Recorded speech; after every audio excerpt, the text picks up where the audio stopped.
so by magic, these are now all mixed together. Okay, and yep. So it's all mixed together. If you were just making one Battenberg and you just made a mixture for one, what you would do is you would split this in half so that you're going to colour half of it pink and half of it yellow. But because we're making two, we can do one batch yellow, one batch pink. Yep. So the first thing that we're going to do is add in some. So what would you do? Would you take half the mixture out there? I would, and I'd weigh it, make sure that it was equal, because if it's not equal, the portions will rise differently, and you want them the same, yes, so that it goes as a square. That's why I asked you that. So we want 1 teaspoon. There might be enough in here. This is my favourite almond extract. I'll just put. You might not need to open the one that Florence has been. Oh, there's enough. There we go. So I didn't need to send you. Oh, I love the smell of almond. Yeah. And just give that a bit of a mix in. Would you like to do pink or would you like to do yellow? Pink. Pink. Okay. What's your favourite colour? Actually, my favourite colour is yellow and blue. But okay. I like this. So you're going to put some pink in there. How much? I'm going to put in about that much. So you don't want to put too. That one's very strong, so you don't need very much of that one. Like this? That will do. Okay. That will do. Yeah. Okay. If you put too much in, it can alter the texture and the taste of the cake. But if you don't put enough in, what looks very bright before it goes in the oven, when it comes out of the oven, it's gone a little bit dull. Yeah. So we're going to mix all these together. How's it doing? Just get that so that all the pink is mixed in. Yes, I'm doing my best. Wow! Yep. It's bright colour. It is. It won't be as bright as that when it comes out. Trust me. Trust me. Wow. Yep. And one of my tips for putting the mixture into the tin is to actually put it into a piping bag, because it's so much easier. So while Jindra is I mix it. Mixing it, yeah. And I'll put mine in here. And you don't need a nozzle in the piping bag. You're not doing anything fancy. It's just an easy way. Oh. Yep. So it's got a hole in it already. Yep. Clever. This is because I made so many Battenbergs in the tea room. This is my first. Yeah. And this was named Louisa's Battenberg in the tea room because that was her favourite. And every time we had the Battenberg on, Louise would buy it. Yeah. So, and you're just going to squeeze that. And, as I said, if you were just making one Battenberg, you would have 2 piping bags.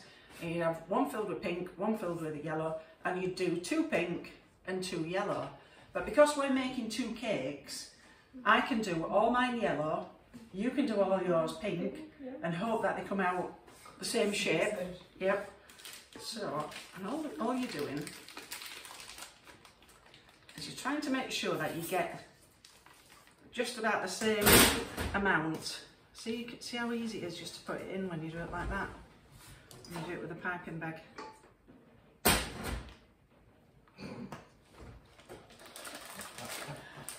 What?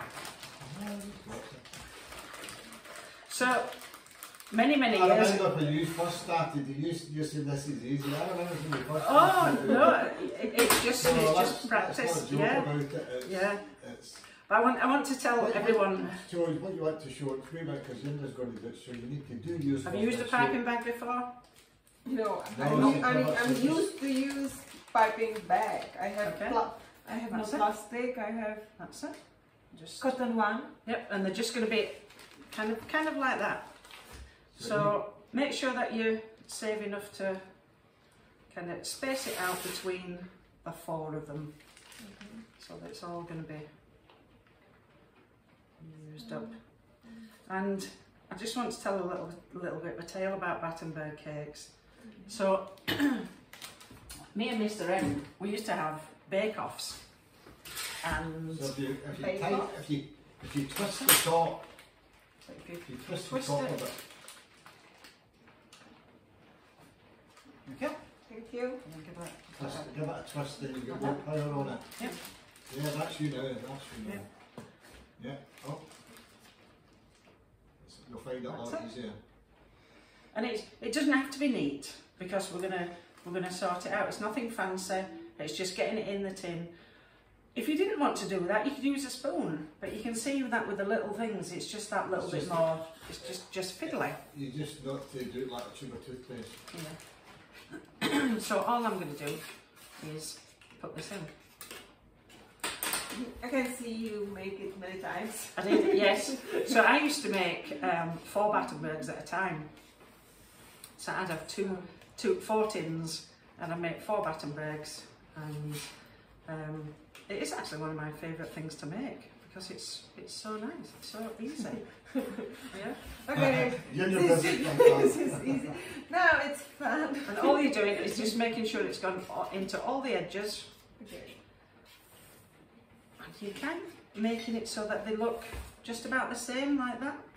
I'm trying my best. Yeah. And then, like magic, these are going to come out, and they will come out of the tin. No bother. I used to think these are never going to come out of the tin, but they did. That's it. So what made you start writing children's books then? If you ask me if I like writing, you would be surprised. Yeah.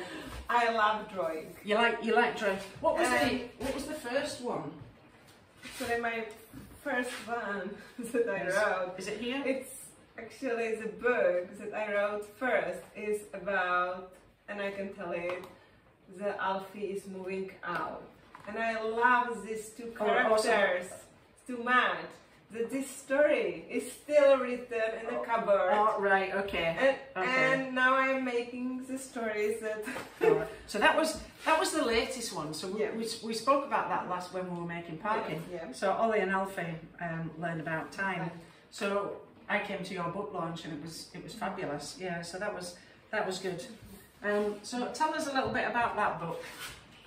well, Ollie and Alfie. So I love Ollie and Alfie so much, and I made my healing cards. Okay. And one healing card is named "Learn to Organize Your Time." Okay. And this is And Ollie and Alfie. Yeah, it is Ollie and Alfie. Ollie and Alfie. Yeah. We have Ollie and Alfie. Yeah. And they're snails. They are snails. Yeah. They're always late. Okay. Yep. And I have even a friend. She's always late, and I love her. She's a great friend to me. And someone is more nature organized, and someone is not naturally organized. Okay. More focused on people. So I wanted to share with children and parents. It's a skill. When we want, it's step by step we can learn. And I wanted to make a nice story that encourage others. Think about it. Think about time, how to put it, how to put your alarm clock, and even if you have alarm clock, you could be late. So I will try again and again, organize time. So yeah. You read my story. Eventually, yes. So if you don't give up, you can learn or improve how to be on time. So you're saying that's for children. Do you know how many people that I would like to give that book to? Grown-ups, because the times I hate being late. I'll be an hour early than be late. And I am the same. When I'm waiting for people, yeah. So actually we can actually put them just on one baking tray. And these. Deborah, I have a question. How about these corners? Oh, that's okay. Okay, so that's okay. Mine is not perfect, and it's fine. It looks pretty perfect to me. Okay. Yep. So we have got them. So remember what I was saying, if you were just making one, you would do 2 pink and two yellow. But because we're making 2, we can do it like this. Okay, so these are going to go in the oven and they're going to bake for 20 minutes. What? 160 degrees. They're going to bake for 20 minutes, and then we're going to take them back out again. Okay, so we're going to go and put these in the oven, and we'll come back in 20 minutes. Right, so that's us back, and the cakes are now cooked. So we have a yellow one. Can you smell the almond? Yep. So we have a yellow one, and we've got a pink one. And what we're going to do, we're not going to take them out of the tin straight away. There's a little knife for you. Okay. And what we want to do before they cook, just kind of go around the edge, just to make sure that it's loose.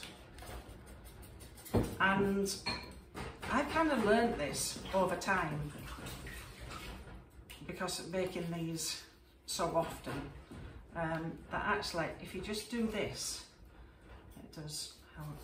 And you may notice that my yellow one looks a little bit brown on the top, because we were chatting so much. I forgot to turn the timer on for the oven. So it was a bit of guesswork as to whether they were cooked. But normally you do it for 20 minutes. And see if you can just, like you can just, not quite taking it out, but just making sure it's loose.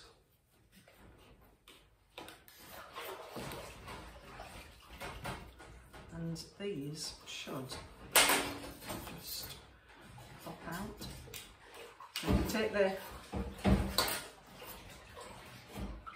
just see if your inners will come out.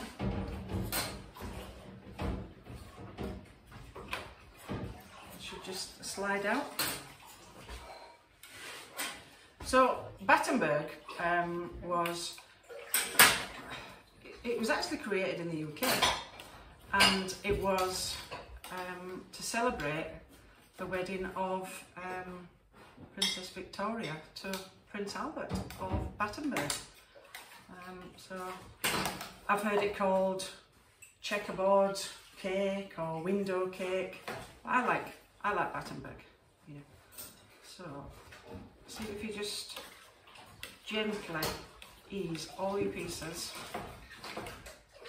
almost so that you can feel that when you tip your tin upside down, that they're gonna come out. Just now, or are we leaving? We're gonna take them out, and I'll show you how I do it. And the good thing about the Battenberg is that, do you know what? It doesn't matter if your cakes break. It doesn't matter, because you're wrapping them up in marzipan. Yeah. Okay. So what I do, yeah, take a deep breath and tip it up, and we'll see if they're going to come out. And just loosen them. Deep breath.